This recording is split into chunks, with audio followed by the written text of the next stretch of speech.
Olá pessoas, o editorial dessa revista tem uma matéria falando sobre traição e eu tomei esse gancho para a gente falar sobre os diversos aspectos a respeito dessa ação que não é só envolta sobre relações amorosas, mas assim em todo tipo de relação que envolve nossas vidas. Então, antes de a gente começar o capítulo, vou pedir só para vocês estarem vendo aqui se vocês já estão inscritos no canal, dá aquele like, ativar as notificações e vamos embora. Projeto Diário Visual, o G em Questão, capítulo 47, Traição e a Responsabilidade Emocional. Partindo do princípio que somos seres racionais e nenhum ato acontece sem que tenhamos a capacidade prévia de pensar nas consequências, não existem teorias mirabolantes psíquicas que justifiquem a traição, tema abordado na matéria Traição, Por que a gente é assim, da edição número 55 de abril de 2002, que é essa aqui que a gente está vendo hoje. Aí a revista falava sobre os diversos aspectos, o que muitos pessoas dentro do casal eram levadas a agir, ou o que levava elas a cometer, né, no caso a traição, e entre outros tipos de relações também. E a gente vê aqui frases do tipo, homens são animalescos, então eles têm mais propensão a trair, ou relações monogâmicas são restrições patriarcais às quais as pessoas se submetem a seguir um padrão quando não deveriam, entre outras. Não passam de desculpas para justificar falhas que em nada têm a ver com construção social ou genética, mas sim com caráter. Em vista que a traição só é considerada traição quando existe uma quebra de regra pré-estabelecida entre as pessoas envolvidas, não tem hormônio, testosterona, irracionalidade ou aconteceu que justifique algo que sempre esteve dentro do controle humano.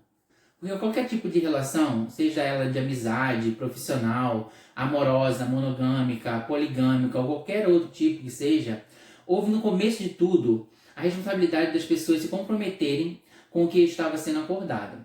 E ao perceber no decorrer da relação que não tem como cumprir tudo que se predispôs, aí que entra a tal responsabilidade emocional.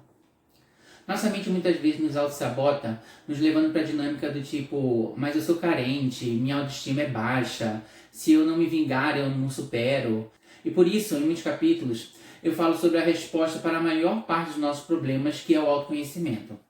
Se tivermos uma percepção certeira sobre quem somos e nos entendermos, não vai existir necessidade em buscar desculpas para as nossas ações ou revidar atitudes que em nada vão nos fazer sentir bem ou melhorar as nossas relações. Por que eu bato muito na tecla do autoconhecimento?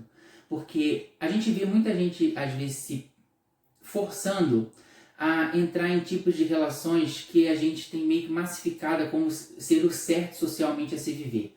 Então a gente vê muita gente, às vezes, vivendo em relações monogâmicas e às vezes elas se sentem travadas dentro dessas relações porque elas amam a pessoa com que elas estão, mas elas sentem atração por outras, seja sexualmente falando ou afetivamente falando, para, ampliar a sua liberdade em viver as suas necessidades.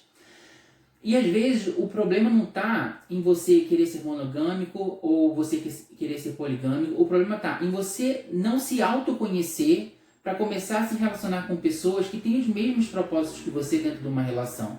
Porque às vezes se você entra numa relação que a pessoa também está com a mesma mente aberta que você, para ter um relacionamento aberto, que vai a gente vai ser fiel monogamicamente um ao outro, afetivamente, mas a gente pode, ter relações, físicas com outras pessoas, você acaba vendo que você vai se adaptar dentro da sua realidade, dentro da sua necessidade, e você não vai precisar, quebrar regras que vão te restringir de viver a sua liberdade. Então, às vezes a gente está entrando a gente fica naquela necessidade, eu quero alguém para me relacionar, eu quero alguém para me relacionar, mas a gente não pensa, você vai estar predisposto a se relacionar de qualquer forma com qualquer pessoa? Às vezes não. Às vezes a gente precisa parar, pensar, encontrar o nosso centro, identificar nossas verdadeiras vontades dentro de uma relação e começar a encontrar pessoas que vão atender a nossa demanda dentro de uma relação. E não se predispor a se encaixar num molde que seja específico de uma pessoa, mas que não se encaixa no seu molde perfeito de relação. Por isso que você às vezes entra numa relação poligâmica, às vezes você entra numa relação monogâmica aberta. Tem tantas formas de se relacionar, e às vezes a parte da traição, ela acontece justamente porque você está se traindo antes de tudo. Porque você está traindo os seus próprios princípios. Você está traindo uma ideia sobre si mesmo que você às vezes não conhece.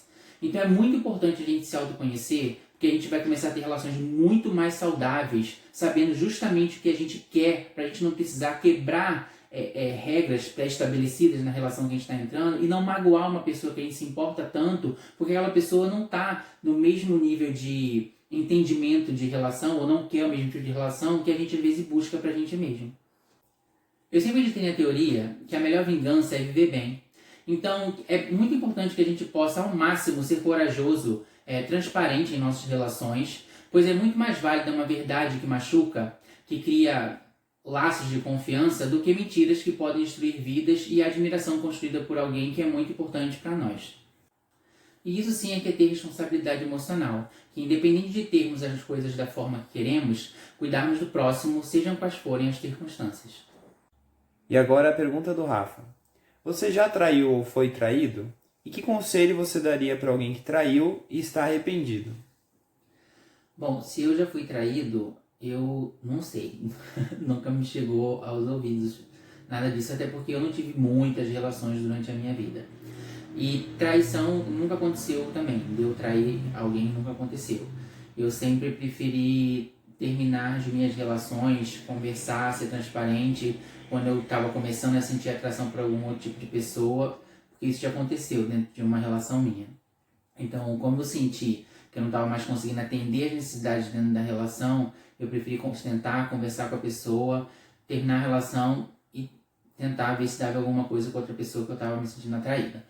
Em relação à traição, eu acho que a melhor parte de tudo é você lidar com a realidade e você ser transparente com a pessoa com a qual você está se relacionando. Seja ela, que tipo de relação que seja, de amizade ou amorosa. Porque você ficar, muitas vezes, se autoflagelando por algo que você fez de errado e ficar maturando aquilo dentro de você, vai fazer tão mal para você e vai acabar te trazendo tantos distúrbios em lidar com naturalidade com a sua relação, que às vezes é muito melhor você ser transparente com a pessoa e arcar com as consequências do que isso possa vir a acontecer. Porque eu sou daquela dinâmica de tipo, é muito melhor lidar com a verdade independente das circunstâncias, porque a gente acaba colhendo o que a gente planta nessa vida e às vezes você carregar dentro de uma relação uma mentira em vez de assumir aquilo que já está te fazendo mal de alguma forma, que você tem ciência do que você fez, às vezes pode causar uma catástrofe muito maior mais pra frente, porque eu acho que se você está se relacionando com uma pessoa, aquela pessoa é importante para você de alguma forma. Então, por mais que a verdade possa vir a doer, eu acho que você cria um laço de confiança que às vezes, por mais que a relação possa se quebrar, você pode conseguir manter aquela pessoa na sua vida, porque vocês vão construir, independente de ter havido uma quebra de confiança ali, vocês vão construir uma relação baseada em verdade. Baseada em tipo assim, você teve um momento ali em que você não conseguiu lidar com as suas limitações dentro da relação, que acabou quebrando o que estava acontecendo, mas eu acho que por aquela pessoa ser tão importante para você, você continuar sendo verdadeiro com ela, você acaba tipo transformando a forma de amar aquela pessoa e conseguindo manter aquela pessoa importante na sua vida para sempre. Nessa edição, em Olho no Olho, Trevisan falava sobre a invisibilização da homossexualidade do vencedor do Prêmio Nobel de Economia em 1994, John Forbes Jr., no filme Uma Mente Brilhante, mas também reflete como o enrustimento vivido pelo matemático acaba mostrando exatamente a nocividade de não vivermos nossa verdade. O filme acaba revelando aquilo mesmo que quer encobrir, ou seja, a força do amor nos possui por inteiro, até nos enlouquecer, quando não lhe damos o merecido lugar em nosso coração. Definitivamente, o enrustimento sai caro. A seção Perfil entrevistou Carlos Ri, que lançava seu primeiro livro, Trem Fantasma, um relato pessoal da cena gay entre as décadas de 70 e 80, e como o surgimento da AIDS modificou o cenário e teve repercussões grandes tanto na sociedade quanto em sua própria vida. Todos os meus grandes amigos morreram. Os de hoje, com poucas exceções, são de após anos 80. Uma geração de muitas liberdades sexuais que deixou marcas e poucos representantes para contar essa história. Além disso, um tributo a Elizabeth Taylor foi feito nessa edição pelos seus 70 anos de idade, completados na época, e por ser uma grande aliada à comunidade LGBT desde a década de 40, por defender e sempre estar ao lado de seus diversos amigos gays ao longo dos anos. Em 2011, aos 79 anos, ela faleceu deixando um grande legado tanto como mulher quanto como atriz. A entrevistada dessa edição foi a apresentadora Luciana Gimenez, que na época estava sendo considerada quase um ícone por uma parcela da comunidade gay. O que acontecia na época, e é uma coisa recorrente com a Luciana, é que ela vinha dando os pulos errados e havia se retratado com a comunidade e começado a agir de forma diferente, exatamente o que ela continuou fazendo até os dias atuais. Enfim, eu não consigo ter muita simpatia em relação à pessoa dela, e para mim ela é só mais uma que busca holofote através de circunstâncias. E esses acontecimentos do passado só mostram que ela continua sendo a mesma pessoa até hoje. E chegando nos ensaios, nesse mês teve no Replay o vocalista do Terra Samba, o Reinaldo, e no Desejo, Ricardo Rocha, professor de capoeira, estudante de Direito, natural de Assis, aqui em São Paulo.